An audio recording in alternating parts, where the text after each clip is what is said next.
सुरुवातीपासूनच वाढणारे तापमान मार्च महिन्यातही वाढतच आहे. सोमवार 3 मार्च रोजी हंगामातील सर्वाधिक 38.9 अंश सेल्सिअस इतक्या कमाल तापमानाची नोंद झाली. यंदाच्या मोसमातील हे सर्वाधिक तापमान आहे. रविवार सोलापूरचे कमाल तापमान हे 36.9 अंश सेल्सिअस इतके होते. सोमवारी एकाच दिवसात 1 अंशांनी कमाल तापमानात वाढ झाली. यामुळे उकाडा पूर्वीपेक्षा अधिक जाणवला.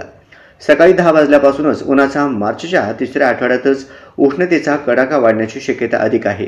मार्च अखेरीस व एप्रिलमध्ये तापमानात सरासरीपेक्षा अधिक वाढ होण्याचा अंदाज हवामान विभागाने वर्तवला आहे.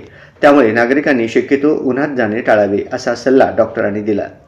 कडाका जाणवत असून नागरिक टोपी, छत्री, स्कार्फ आदी घेऊनच बाहेर पडत आहेत. मार्च महिन्यातच तापमान 40 अंश जवळ पोहोचले, तर एप्रिल व मे महिन्यात तापमानात किती वाढ होईल असा अंदाज नागरिक व्यक्त करत आहेत.